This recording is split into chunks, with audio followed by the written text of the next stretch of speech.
Alright guys, welcome back to the channel. Thank you for tuning into today's video. We have more gaming and PlayStation news, rumours and leaks to go over. I want to start out by giving a huge shout out to the God of War and Uncharted channel members whose names you can see scrolling across the screen. Your support on the channel is absolutely invaluable. Thank you ever so much. If you're new here to the channel, consider subscribing and becoming a channel member and get yourself some exclusive perks. So we are starting off with the highly anticipated Metal Gear Solid Delta Snake Eater, which has officially received its ESRB rating, shedding light on various aspects of the game's content. As expected, the remake stays true to the original 2004 classic, delivering intense combat, realistic violence, and even some suggestive elements. One notable feature returning from the original is the Peep Demo Theatre, which allows players to rewatch cutscenes that focus on female characters' appearances from a first-person perspective. The rating summary confirms the core gameplay elements. Players step into the boots of Naked Snake, an elite soldier on a covert mission to stop a rogue Special Forces unit behind enemy lines. The action unfolds from a third-person perspective, blending stealth mechanics with close-quarter combat and gunplay. Weapons at Snake's disposal include knives, pistols, machine guns, and explosives, with combat sequences featuring realistic gunfire, enemy cries of pain, and detailed blood splatter effects. Cutscenes portray graphic moments such as a restrained character being beaten and electrocuted, others being shot in the eye, and a third set on fire and repeatedly shot. The game also contains some suggestive content, including a scene where a man gropes a woman's breast, a character briefly gropes a man's crotch, and lingering camera angles focused on deep cleavage. Beyond its rating, Metal Gear Solid Delta Snake Eater introduces a range of enhancements over the original, and the game is scheduled for release on August the 28th, 2025 across all platforms. The remake features an improved damage system, allowing Snake to visibly sustain wounds in real time. His clothing can also degrade over time, adding a new layer of realism and immersion. Despite these technical improvements, the game remains faithful to its roots, with original voice acting returning in beautifully remastered high-resolution cutscenes and enhanced character models.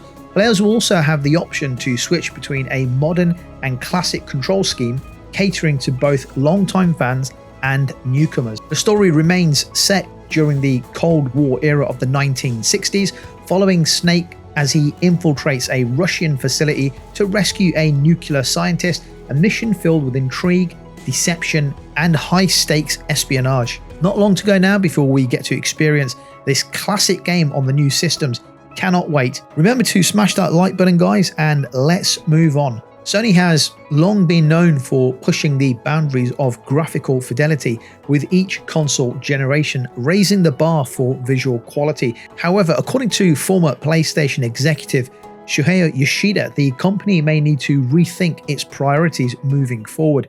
In a recent interview with AV Watch, Yoshida suggested that while cutting-edge graphics have been a defining feature of PlayStation games, the company should consider shifting focus to appeal on a broader audience. Yoshida goes on to say that for years, PlayStation has been synonymous with delivering some of the most visually stunning games in the industry.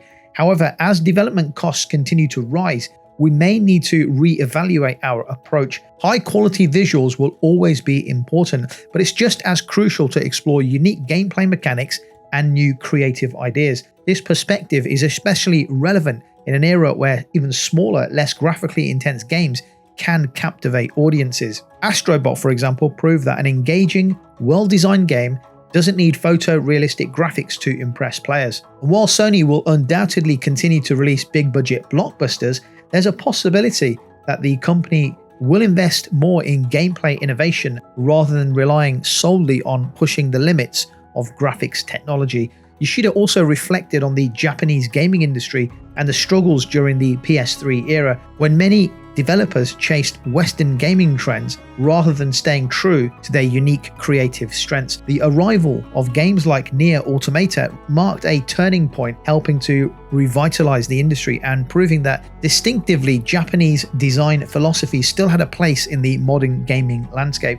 In a separate interview earlier this year, Yoshida also hinted that Sony's next generation console could arrive around 2028, although no official details have been confirmed yet. I have to say that in my opinion, I think he's right. I think Yoshida has a point here because we don't need every single game to look photorealistic.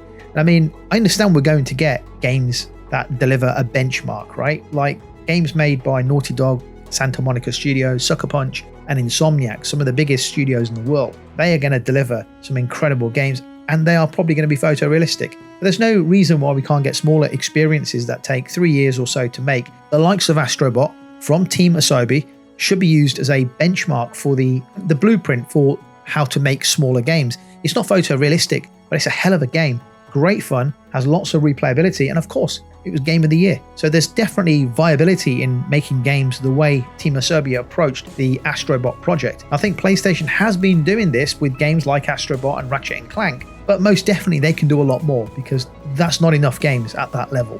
What do you think? As you smash that like button, let me know your thoughts in the comments down below. Let's move on. Ahead of the release of Death Stranding 2 on the beach, Kojima Productions has confirmed that the original Death Stranding has now connected over 20 million players across multiple platforms. Initially, the game was launched in 2019 for PlayStation 4. The game has since expanded to PC, PlayStation 5, Xbox, iOS, and Amazon Luna, making it one of the most unique and widely played open world experiences in recent years. Death Stranding is not your typical action game. Instead of focusing solely on combat, it delivers a thought-provoking journey through a fractured world where players take on the role of Sam Porter Bridges. Set in a post-apocalyptic United Cities of America, the game tasks players with physically and symbolically reconnecting isolated communities, building essential infrastructure like roads and bridges while navigating a harsh and desolate environment. The game's director's cut later expanded on this foundation, introducing enhanced combat mechanics, additional story content, and quality of life improvements. These refinements made an already unique game even more engaging, reinforcing Hideo Kojima's vision of social and emotional connections in gaming. Looking ahead, Death Stranding 2 on the beach is set to launch on June the 26th, 2025, exclusively for the PS5. The sequel promises to expand every aspect of the original game, featuring new characters, enhanced game mechanics, and deeper storytelling. And one of the most intriguing additions is a mysterious character called Neil, portrayed by Italian actor Luca Marinelli, whose appearance has sparked some comparisons to Solid Snake from the Metal Gear series. While it remains unclear how or if his character will actually connect the two franchises, Kojima does have a history of weaving deep and surprising narratives that keeps fans guessing. With just a few months to go until Death Stranding 2 arrives, excitement is building to see how Kojima Productions will push the boundaries of interactive storytelling once again. And Death Stranding 2 for me is one of the most stunning looking games on the PlayStation. The recent trailer of the game, which you can see being played in the background, is absolutely stunning. What are your expectations for this game? Are you excited for this game? Let me know your thoughts down below in the comments. Thank you for watching, and I'll catch you on the next video.